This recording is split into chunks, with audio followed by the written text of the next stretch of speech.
November 13th, 1942, 0148 hours, Iron Bottom Sound, Guadalcanal. The searchlight beam sliced through the tropical darkness as Captain Tameichi Hara gripped the bridge rail of destroyer Amatsukaze, watching in horrified fascination as American shells exploded around his ship like a volcanic eruption of steel and fire. They are not aiming.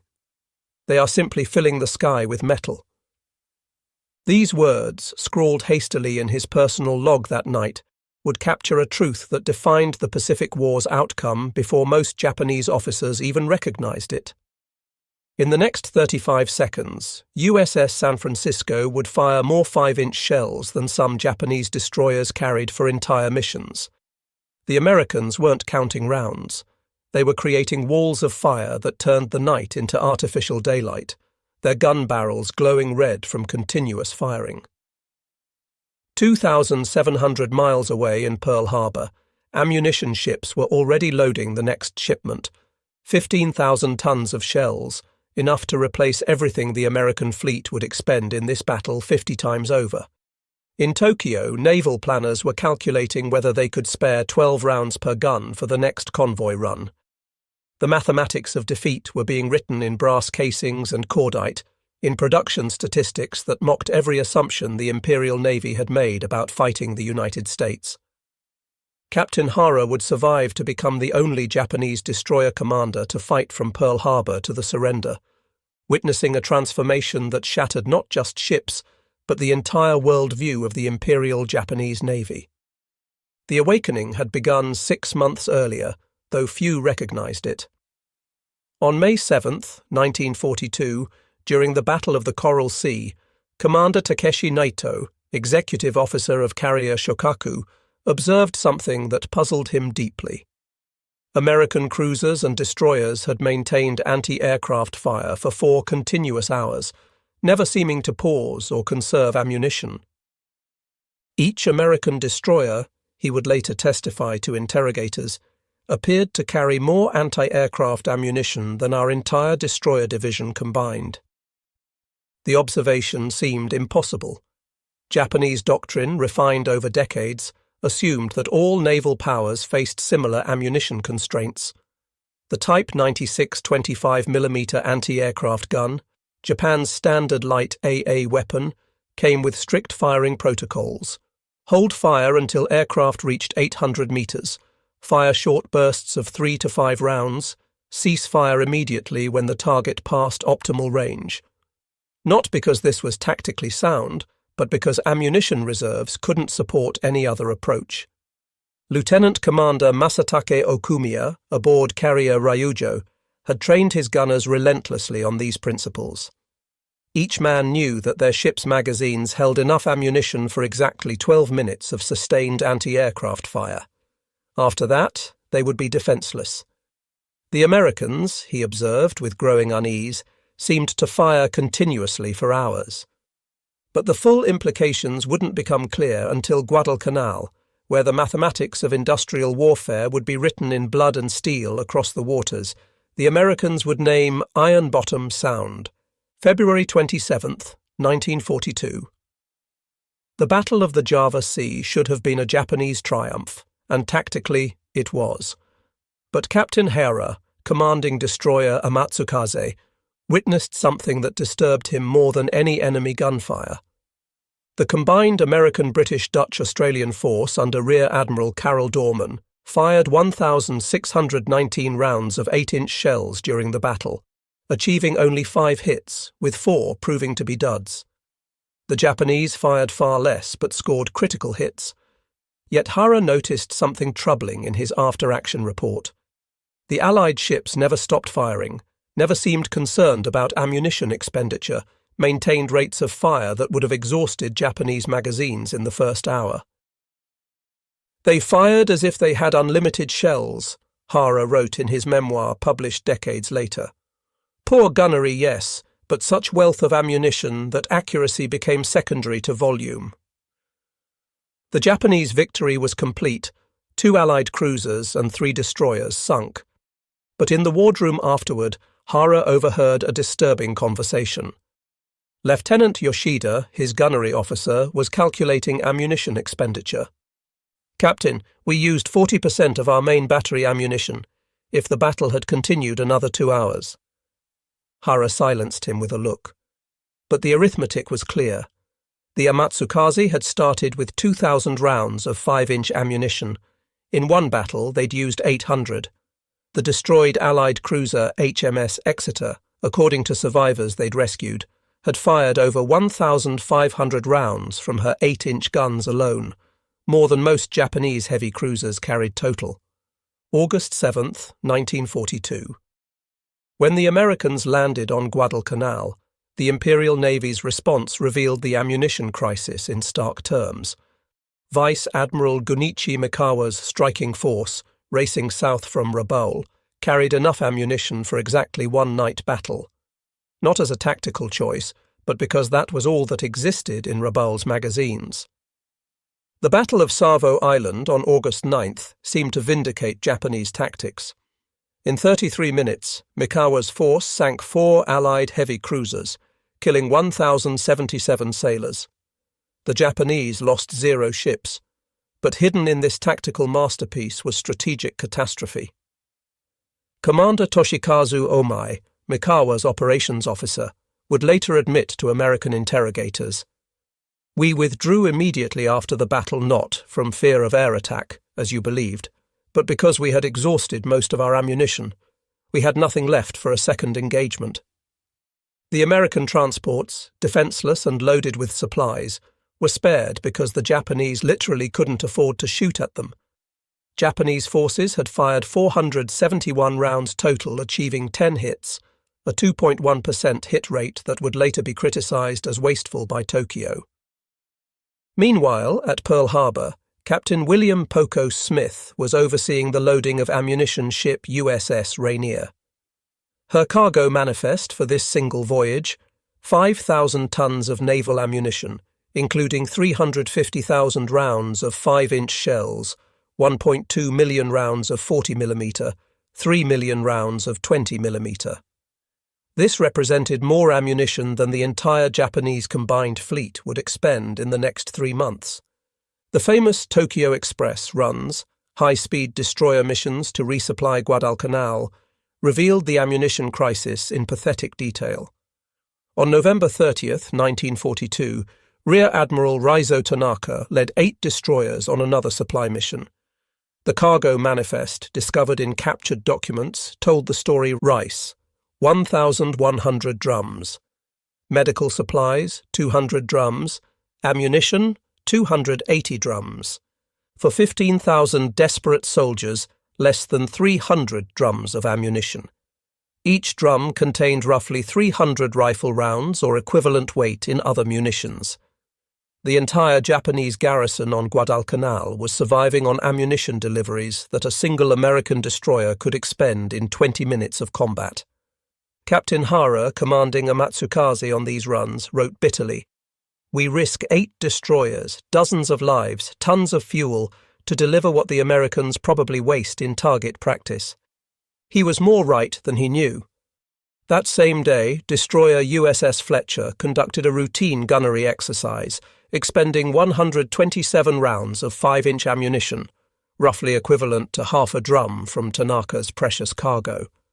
The numbers were staggering, incomprehensible to Japanese planners who had calculated the war based on their own production capabilities. Naval Ammunition Depot, Hastings, Nebraska, came online in March 1943. Built on 48,000 acres of prairie with 2,200 buildings and 207 miles of railroad track, it employed 10,000 workers at peak production. This single facility produced 40% of the U.S. Navy's ammunition during the war. In its first month of operation, Hastings produced more naval ammunition than all Japanese facilities combined would produce for the remainder of 1943. The facility specialized in 5-inch 38 caliber ammunition, the backbone of American naval firepower. Production rate, 100,000 rounds per month initially, climbing to 300,000 rounds per month by September 1943. Each round was inspected, tested, and shipped with a quality control process that rejected more ammunition than Japanese factories produced. Naval Ammunition Depot, McAllister, Oklahoma, opened simultaneously. Its focus, larger caliber shells and aerial bombs. Monthly production by December 1943.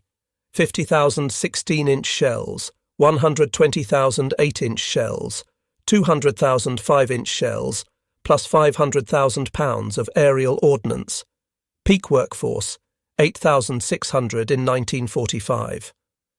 Meanwhile, in Japan, the Kure Naval Arsenal, the nation's premier ammunition facility, struggled to produce 10,000 shells of all calibers monthly.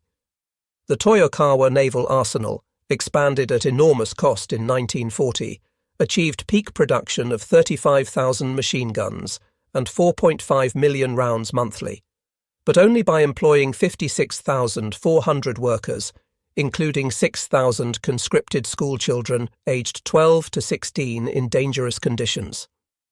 June 19, 1944. The Battle of the Philippine Sea would provide the most dramatic demonstration of ammunition disparity in the entire war. Vice Admiral Jisaburo Ozawa had assembled 9 carriers with 473 aircraft for what Japan hoped would be the decisive battle. His opposite, Admiral Raymond Spruance, commanded 15 carriers with 956 aircraft, but more importantly, his task force carried something Ozawa couldn't imagine: virtually unlimited ammunition. Lieutenant Sadamu Takahashi, flying a Zero fighter from carrier Taiho, survived being shot down and later described his approach to the American fleet. The sky turned black with explosions.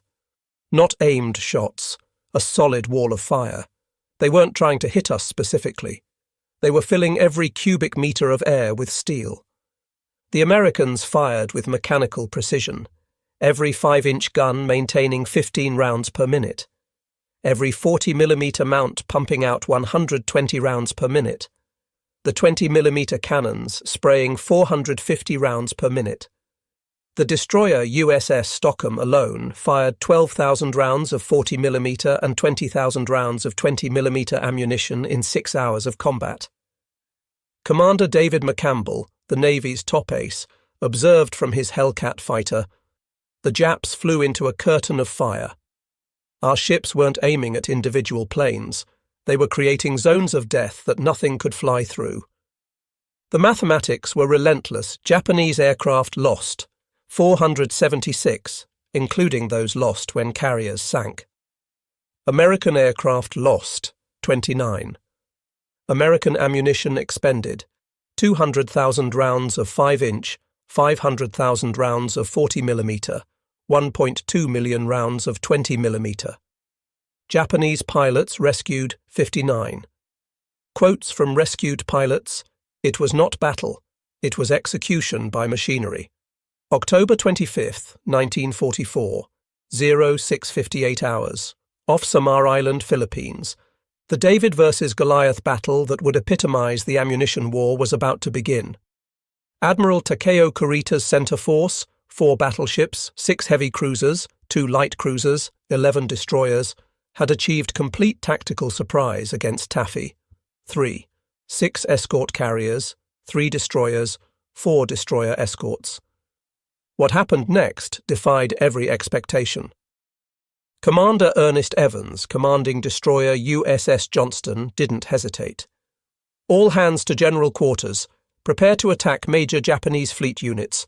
All engines ahead flank. Left full rudder."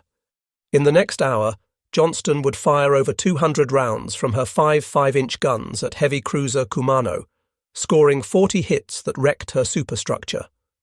Johnston then engaged battleship Congo, firing 30 rounds while making smoke. Her gunners weren't aiming carefully. They were simply pouring fire at maximum rate. Meanwhile, on destroyer escort USS Samuel B. Roberts, Lieutenant Commander Robert Copeland made a fateful decision. "We're going in, boys. This will be a fight against overwhelming odds from which survival cannot be expected." What Copeland didn't say was that his ship carried only 325 rounds per gun, 1,625 rounds total.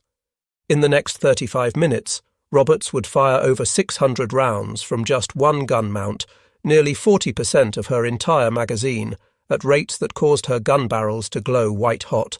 Gunner's Mate 3rd Class Paul H. Carr, gun captain of Mount 52, maintained firing even after the mount lost power. He and his crew manually loaded and fired 6 more rounds before a catastrophic explosion. Carr was found dying, still clutching the last 5-inch shell, trying to load it into the destroyed gun. On the Japanese side, battleship Yamato, the most powerful warship ever built, fired her main guns in anger for the first and only time against surface targets. While the exact number of rounds cannot be definitively confirmed, she fired dozens of her massive 18.1-inch shells. But her magazines contained armor-piercing shells designed for battleship combat. Against thin-skinned escort carriers, they passed through without exploding. Admiral Matome Ugaki, commanding Battleship Division 1, wrote in his diary that night, "The enemy destroyers charged through their own smoke, firing continuously. Such expenditure of ammunition for such small ships, it defies calculation." The battle statistics tell the story American ammunition expended, approximately 20,000 rounds of all calibers. Japanese ammunition expended, approximately 3,000 rounds of all calibers. American ships lost, 2 destroyers, 1 destroyer escort, 1 escort carrier. Japanese ships damaged by gunfire, 3 heavy cruisers severely damaged. Result, Japanese withdrawal despite overwhelming superiority. The production war's reality. By late 1944, American ammunition production had reached levels that defied Japanese comprehension. The true scale was staggering. The United States produced 47 billion rounds of small arms ammunition between 1941 and 1945, with 41.4 billion being rifle and pistol ammunition specifically. This was enough, as one general noted, for 10 shots at every person alive on Earth. Monthly production figures for November 1944. United States small arms ammunition, 3.5 billion rounds. 5-inch shells, 1.2 million. 40mm rounds, 8 million. 20mm rounds, 20 million. 16-inch shells, 10,000. 14-inch shells, 15,000. 8-inch shells, 40,000. 6-inch shells, 60,000. Japan, all ammunition combined, approximately 15 million rounds for the entire war. The Crane Naval Ammunition Depot in Indiana alone covered 63,000 acres and employed 10,000 workers. Its storage capacity, 2,000 individual magazines holding 400,000 tons of ammunition. To put this in perspective, the entire Imperial Japanese Navy's ammunition reserves in December 1941 totaled approximately 200,000 tons. The human dimension was equally telling. At Hastings, workers lived in specially built dormitories, ate in cafeterias serving 15,000 meals daily, and enjoyed recreational facilities including bowling alleys and movie theatres. Their children attended schools built specifically for the facility. It was a self-contained city dedicated to producing instruments of destruction. At Toyokawa Naval Arsenal, 12-year-old Akiko Sato worked 12-hour shifts filling shell casings. In her post-war memoir, she wrote, "We were always hungry. They gave us 1 rice ball for lunch. We worked until we collapsed. Many of my schoolmates died in accidents. We produced maybe 100 shells daily in our section. The Americans probably fired that many in 1 second." The ammunition shortage created a vicious cycle that accelerated Japanese defeat. Training suffered catastrophically when every round had to be hoarded for combat. Lieutenant Commander Saburo Sakai, Japan's leading surviving ace, revealed the impact. New pilots in 1944 received 40 to 60 hours flight training. In 1941, we had 700 hours minimum. But worse was gunnery training. New pilots fired maybe 100 rounds in practice. Americans fired thousands. The contrast was stark. At Naval Air Station Pensacola, American pilots fired an average of 5,000 rounds during advanced fighter training. Practice ammunition was unlimited. Trainees who showed poor marksmanship simply fired more until they improved. American pilots maintained 400 to 525 hours of flight training throughout the war. Ensign Kiyoshi Ito, trained in late 1944, described his preparation. "I fired my guns exactly 3 times before combat. 10 rounds each time, 30 rounds total. My first combat mission, the American I faced probably fired 30 rounds in the first second. For anti-aircraft gunners, the situation was worse. Japanese doctrine required holding fire until aircraft were within 800 meters, point-blank range for aircraft traveling 300 miles per hour. Why? Because at longer ranges, hit probability dropped below 0.5%, making ammunition expenditure wasteful. American gunners trained differently. Seaman First Class Robert Scott, a 20mm gunner on USS New Jersey, recalled, "We fired at everything, sleeves towed by planes, balloons, floating targets. I probably fired 50,000 rounds in training. The first time I saw a Japanese plane, muscle memory took over. I didn't think about ammunition. I just filled the sky with lead where he needed to fly." Task Force 38's logistics train represented a revolution in naval warfare that Japanese planners never anticipated. Service Squadron 10, the fleet's mobile supply force, included 34 fleet oilers, 11 escort carriers for replacement aircraft, 19 ammunition ships, 16 refrigerated stores ships, 8 hospital ships, 12 fleet tugs, 29 destroyer escorts for protection. On July 21 to 22, 1945, Task Group 30.8 conducted what was described as probably the largest single replenishment at sea operation in history, delivering 6,369 tons of ammunition, 379,157 barrels of fuel oil, 1,635 tons of provisions, 99 replacement aircraft, 421 personnel. This single replenishment delivered more ammunition than most Japanese naval bases held in total inventory. Commander Soemu Toyoda, Commander-in-Chief of the Combined Fleet, admitted after the war, "We calculated American consumption based on our own limitations. If we could afford 1,000 rounds for an operation, we assumed they might have 3,000. The reality, they had 100,000, was beyond imagination." April 6, 1945. Operation 10 Go, the suicide sortie of battleship Yamato, provided the war's most poignant demonstration of ammunition disparity. Yamato sailed with 1,170 rounds for her 9 18.1-inch guns, 130 rounds per gun, essentially a full load. Additionally, she carried 1,629 rounds for her 6.1-inch guns and 13,500 anti-aircraft rounds. This represented every suitable shell available in Japan. Her secondary batteries carried 60% of normal ammunition load. Her anti-aircraft guns had enough for 12 minutes of sustained fire. Captain Kosaku Aruga addressed his crew. "We sail with enough ammunition for one battle. There will be no resupply. Use every round wisely." On April 7th, Yamato faced 386 American aircraft in waves. The first wave reported, "Target is throwing up tremendous AA fire." By the third wave, AA fire noticeably decreased. By the fifth wave, "Target A fire sporadic." Ensign Mitsuru Yoshida, one of Yamato's few survivors, described the final moments. The 25mm guns fell silent first. No ammunition. Then the 127mm guns. Finally, even the main battery had nothing left. We were a 70,000-ton target. Nothing more. Meanwhile, the American carriers launching these strikes had been replenished just 72 hours earlier. USS Essex alone received 500 tons of ammunition, roughly 400,000 rounds of various calibers.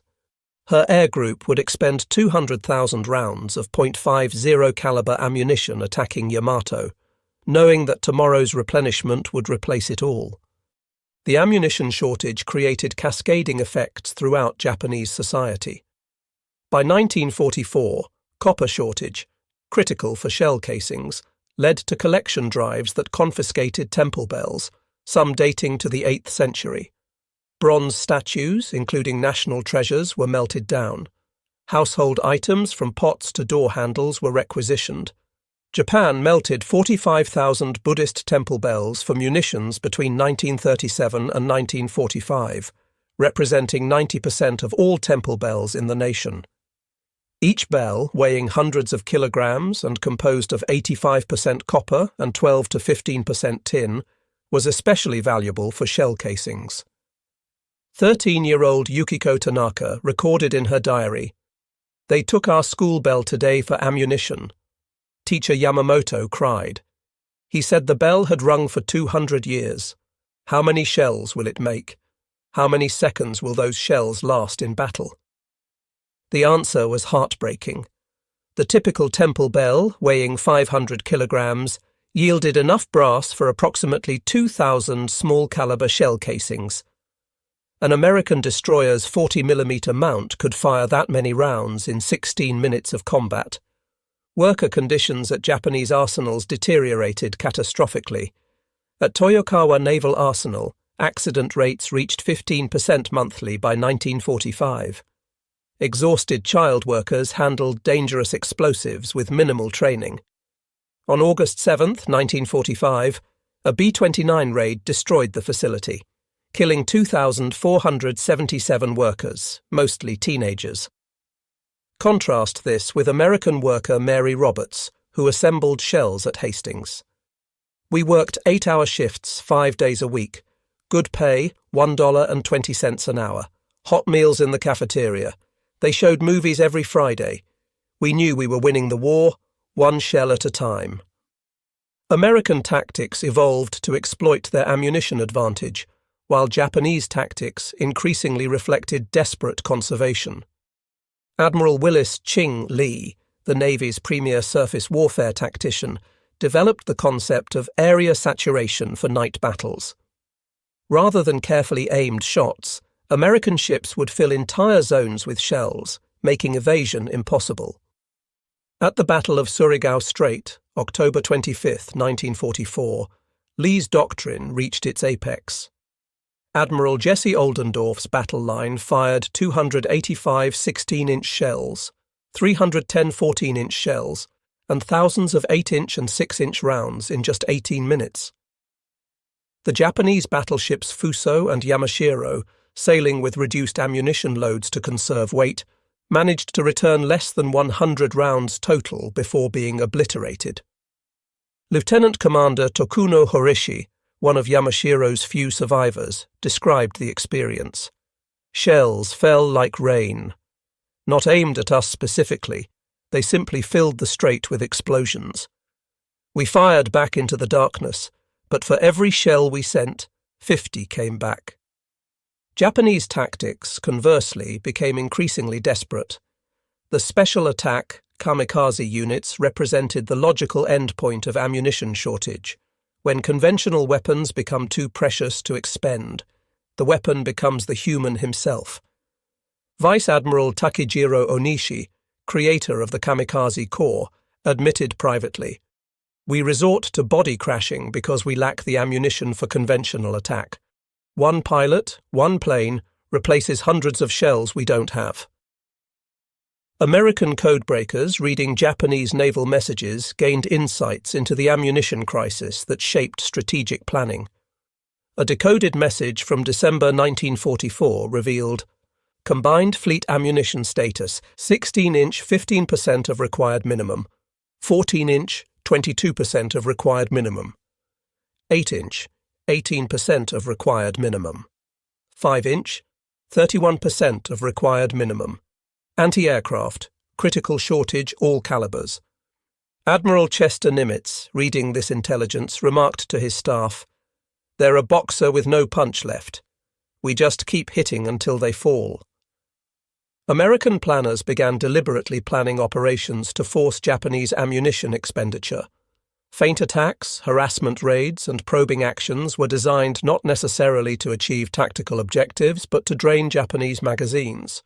Commander Joseph Rochefort, the legendary cryptanalyst, noted, "We could predict Japanese operations by their ammunition requisitions. When they requested resupply, we knew they couldn't fight for at least 2 weeks.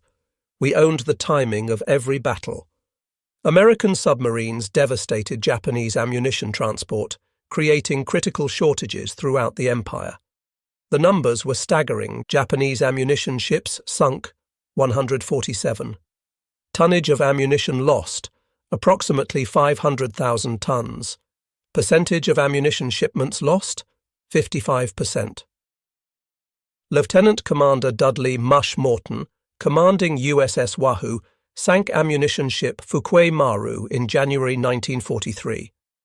The explosion was visible 40 miles away.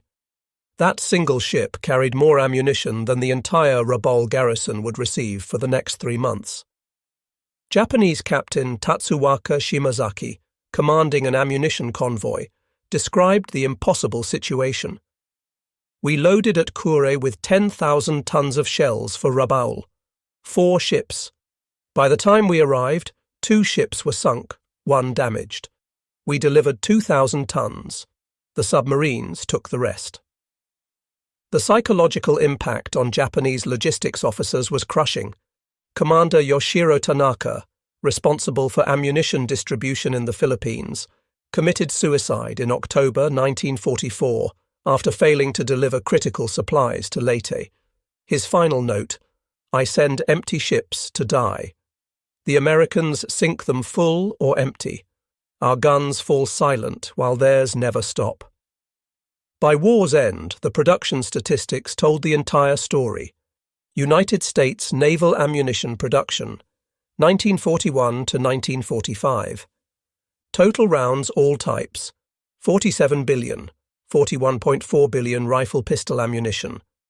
Total weight, 4.2 million tons. Peak monthly production, March 1945. 3.5 billion rounds. Number of production facilities, 47. Peak employment, 486,000 workers. Japanese naval ammunition production, 1941 to 1945. Total rounds all calibers, approximately 15 million, estimated. Total weight, approximately 200,000 tons. Peak monthly production, November 1942, 400,000 rounds. Number of production facilities, 11. Peak employment, 95,000 workers, including conscripted children. The disparity exceeded 3,100 to 1 in small arms ammunition quantity alone, but quality differences made the gap even larger. American proximity fuses, introduced in 1943, increased anti-aircraft lethality by 300 to 600%.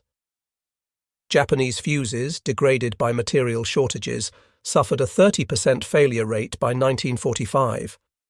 The ammunition disparity created a psychological transformation in both navies that shaped the Pacific War's final year. For American sailors, unlimited ammunition bred absolute confidence. Seaman James Bradley, serving on destroyer USS Laffey, recalled, "We never worried about running out." The supply ships came every few days, mountains of shells. We joked that we could shoot at seagulls for target practice and nobody would care. This confidence translated into aggressive tactics. American destroyers charged battleships. Destroyer escorts attacked heavy cruisers. PT boats engaged destroyers. The David versus Goliath encounters that defined the Pacific War's surface actions were possible because David had unlimited stones. For Japanese sailors, the transformation was inverse. Lieutenant Kazuhiko Ono, gunnery officer on destroyer Isokaze, described the mental burden. "Every shell fired required justification. We counted rounds like a miser counts coins. In battle, part of your mind always calculated, can I afford this shot? That hesitation was fatal. The most profound psychological impact came from witnessing American profligacy. Commander Tameichi Fukuda, captured after his destroyer sank at Leyte, was transferred to Pearl Harbor aboard USS New Jersey. He watched a gunnery exercise where the battleship fired 400 rounds in training. "I wept," he admitted later, "not from shame of capture, but from understanding. We never had a chance. They fired more shells in practice than we carried into battle. How do you fight such wealth?" The ammunition war reflected deeper economic truths. America's gross national product in 1944 reached $210 billion, more than 10 times Japan's $20 billion. But raw figures understate the disparity in ammunition production capability. American ammunition production consumed: copper, 450,000 tons annually; lead, 380,000 tons annually; steel, 2.8 million tons annually; explosives, 3.2 million tons annually. Japan's entire national consumption of these materials, for all purposes, military and civilian, never exceeded: copper, 80,000 tons annually; lead, 25,000 tons annually; steel, 4 million tons annually, mostly for shipbuilding; explosives, 200,000 tons annually. The United States produced more copper for shell casings than Japan produced for all electrical, industrial, and military needs combined. American lead production for bullets exceeded Japanese total lead availability by a factor of 15. Beyond quantity lay qualitative superiority that multiplied American advantages.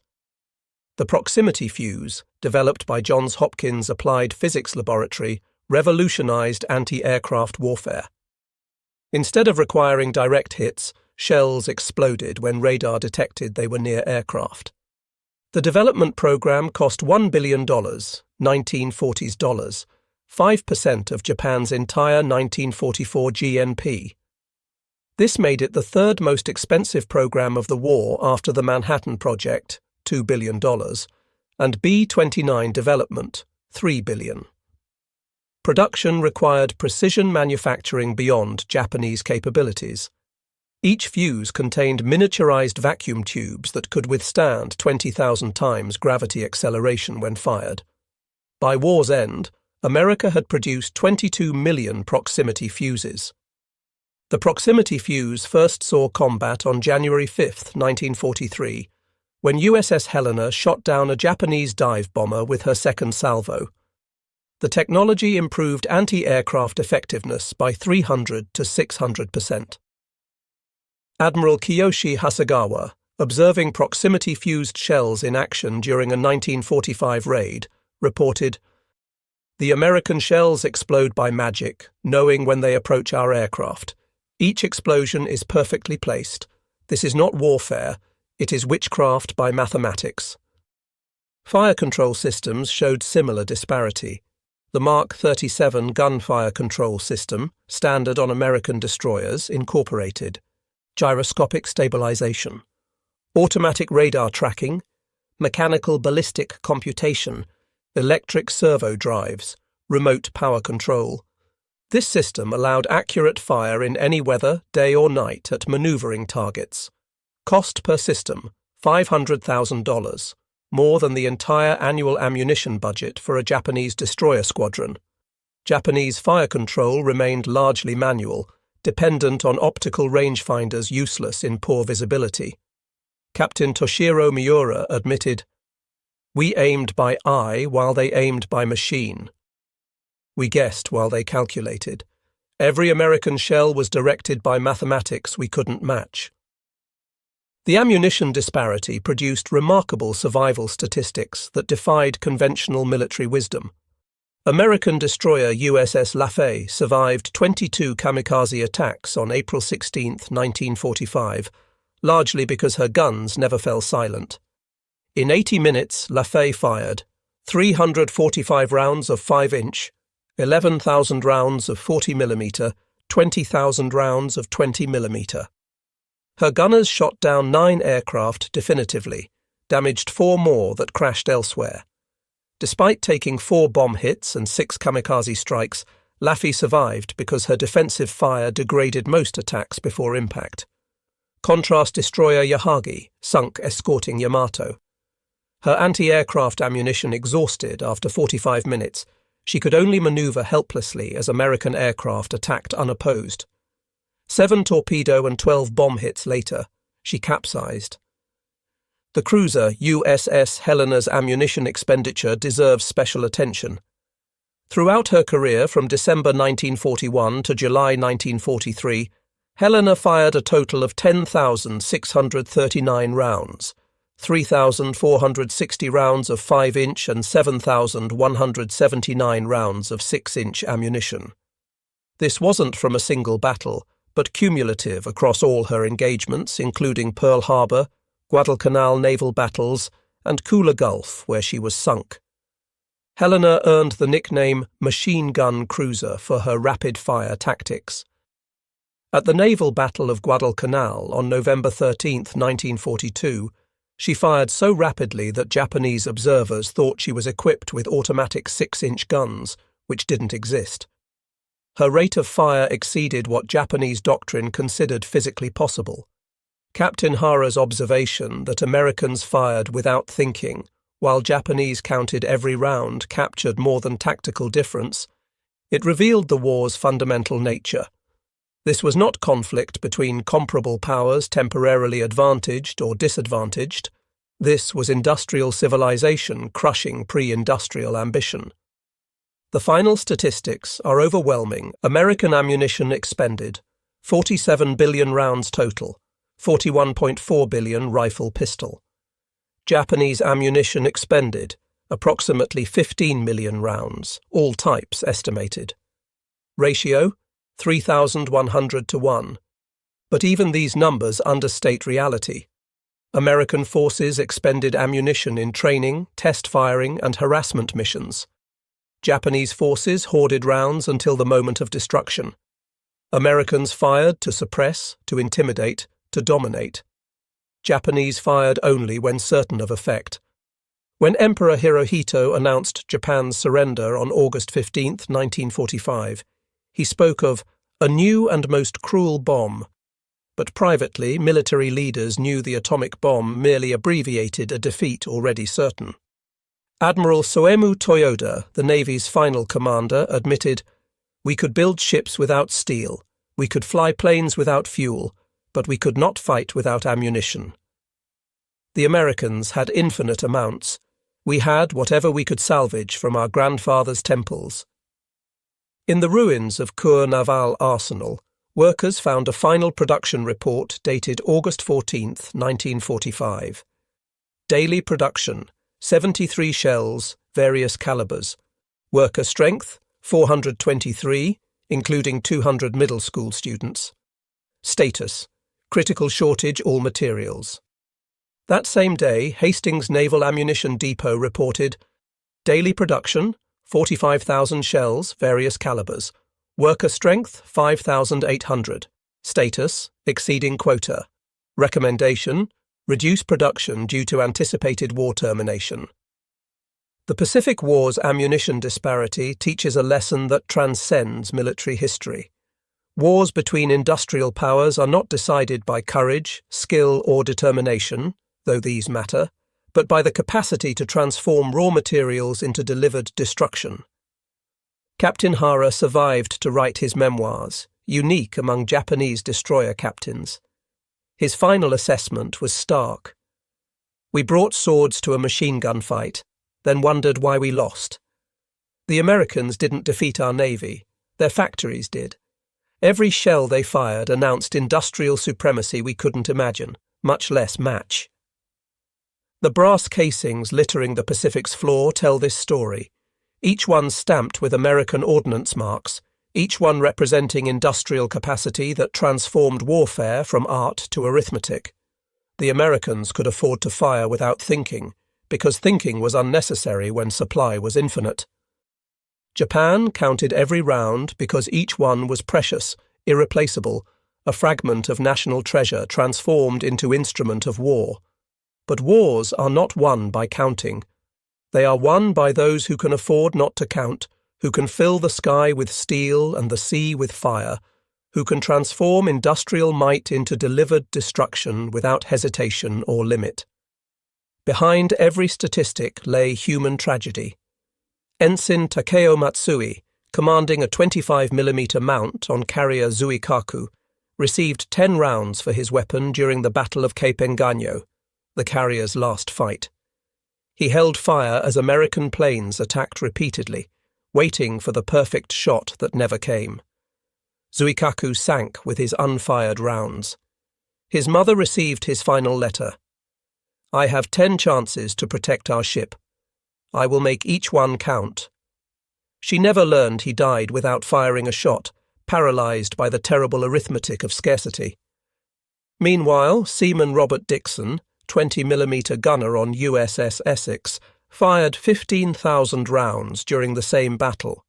In a letter home, he wrote, "Mum, you wouldn't believe how many bullets we shoot. It's like a fireworks show that never ends. Don't worry about me. We've got so much ammunition, nothing can get through." Both young men served their nations with equal courage, but one counted rounds while the other counted victories. The difference was not character, but industrial capacity, not bravery but brass casings, not determination but the ability to transform national wealth into naval firepower. Today, 80 years after Japan's surrender, the ammunition disparities lessons resonate. Military professionals study Captain Hara's observation not as historical curiosity, but as eternal truth.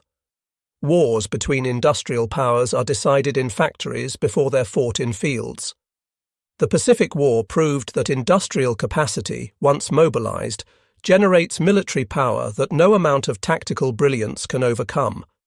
American shells fell like rain because American factories produced like storms. Japanese shells were precious because Japanese factories produced like artisans. In the end, Captain Tameichi Hara's words stand as epitaph for an empire that challenged industrial mathematics with spiritual determination. The Americans used shells without thinking while we counted every round. In that difference lay not just tactical disadvantage, but strategic impossibility, not just military defeat, but civilizational reckoning with the arithmetic of modern war.